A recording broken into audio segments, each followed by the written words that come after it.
Welcome to this Zentangle Quickie. My name is Heather Hartwick Gladden. I'm a certified Zentangle teacher, and today we're going to take a look at a brand new tangle called Chabukra from Debbi Minero. This is a lovely tangle, and it is Thursday, the time of this recording, and so that means it's Tangle Time Day. Uh, Tangle Timer, I do 2 sessions a day, free classes, free sessions. Sometimes I don't like the word class. Um, But what we do is we explore a tangle or two, whatever I think that we might be able to fit in during the time. And generally, it's a surprise to everybody except for me. And sometimes it's a surprise to me until not too long beforehand. But so you never know what you're gonna get. But except that we're gonna have fun and a lot of amazing Zentangle work. So so today, Debbie, as a member of our Tangle Addicts community, came up with this tangle, and she has done a good number of them, and they're all amazing. So we had fun premiering this tangle, and I am so happy to share it with you.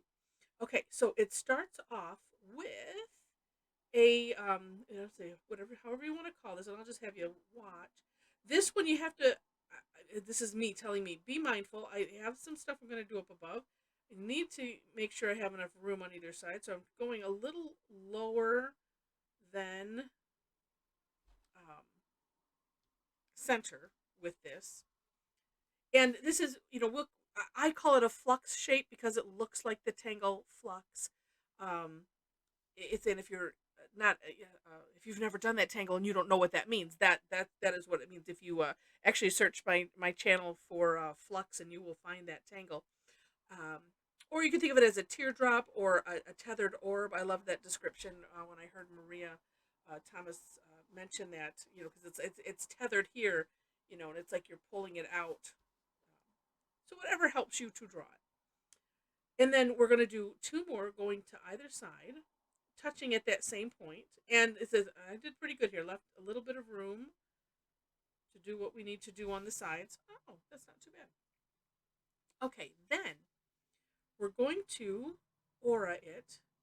And I did not mention yet, but I will now.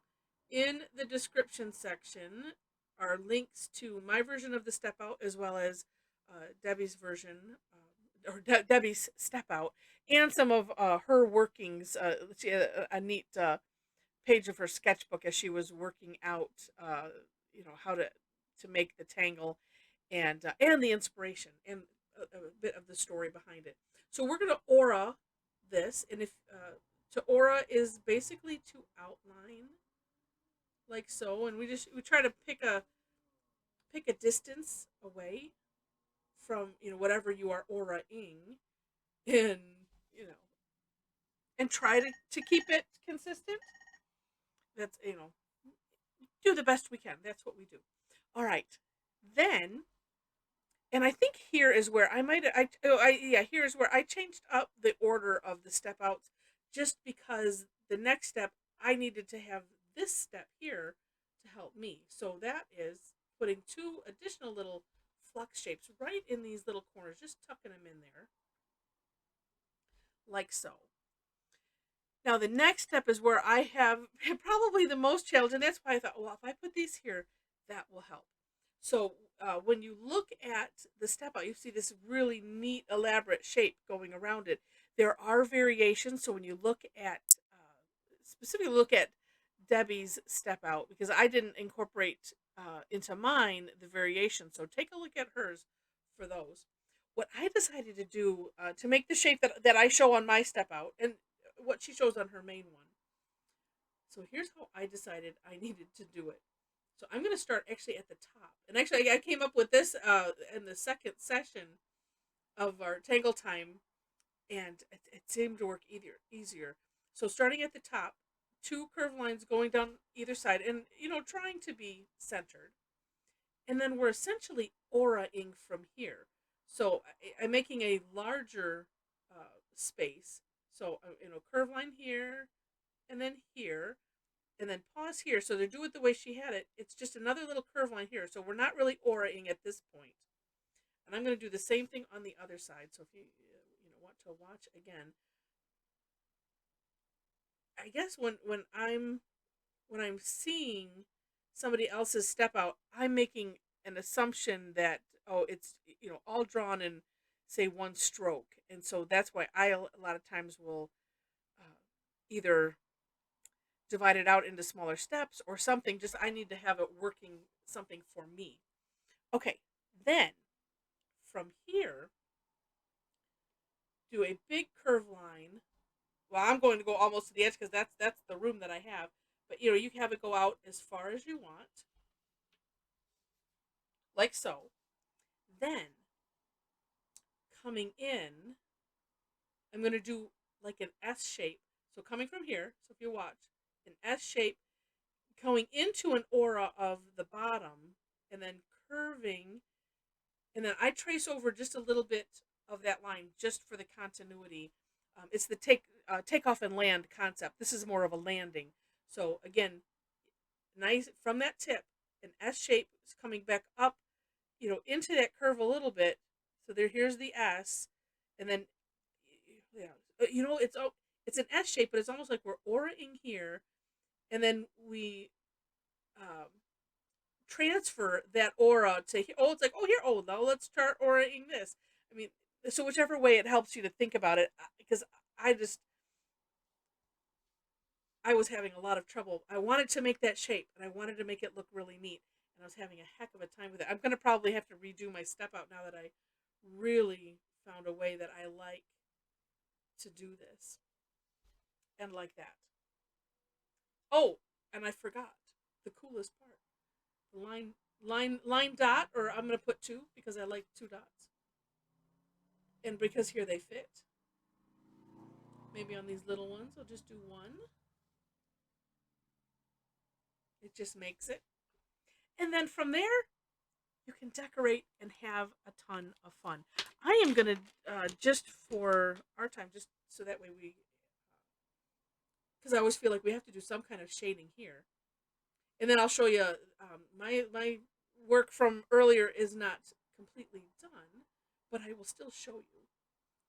So I'm just gonna put some graphite there.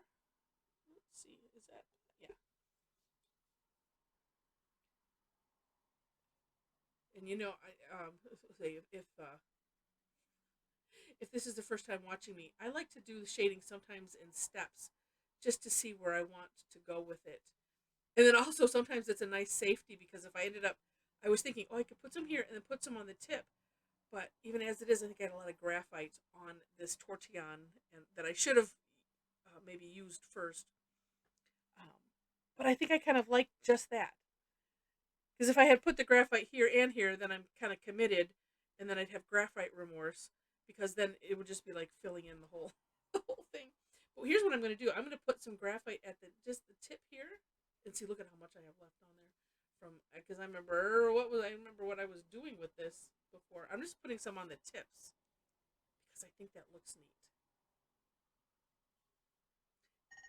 And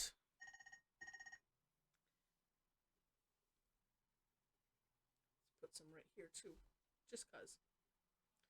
There's all different ways that that you can do shading, and sometimes after you've tangled for a while, a lot of people don't know exactly what to do. Um, First thing is like where things converge or or get smaller like this. That's a great place to start with shading.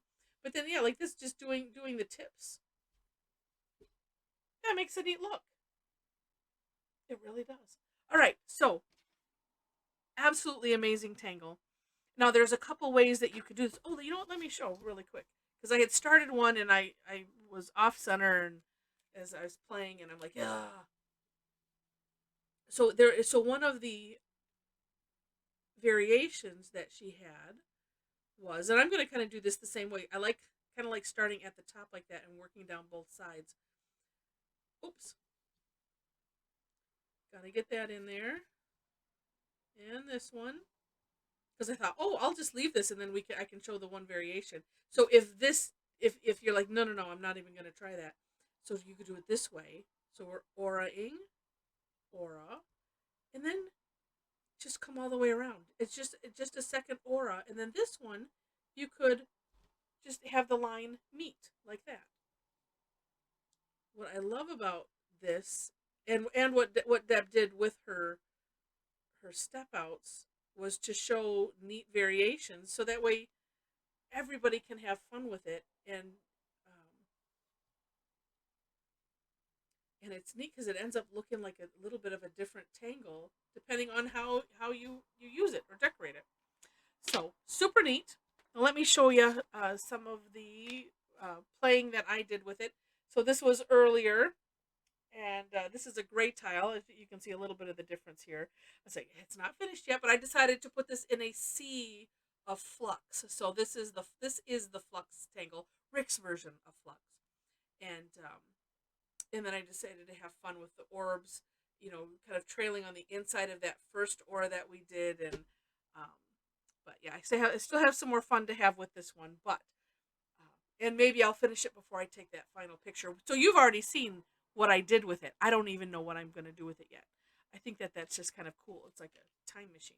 And then this one is on a Renaissance or tan tile, and I was having so much fun with it. So I have a lot more to do on this one. Although it does look super cool, just like that,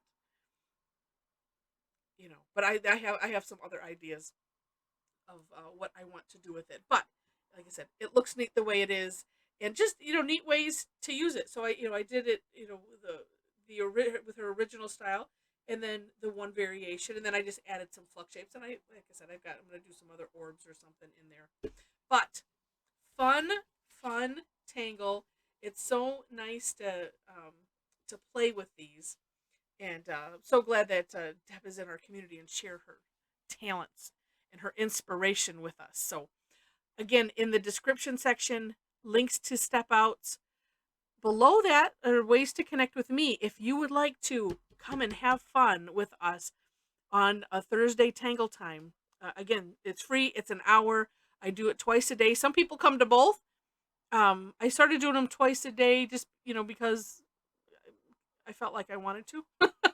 Felt like I needed to, because some people, just for schedules and whatnot, and I just stuck with it because it works. So other classes I do are listed there as well. Like I said, I do a lot free. I teach almost twice a week, just depends on the week. And I do have a couple that are paid, so that way it helps keep me in pens and and cover some of the expenses that I have. And that's it for that part. So if you like the video, would love to have you click like. Feel free to share it out with your friends, and comment if you wish. And most importantly, if you subscribe to the channel, I would love it if you like it enough to see more. Would love to have you subscribe to the channel. And with that, I think that's it. This was fun. And again, I hope you enjoyed it. And I wish you happy tangling.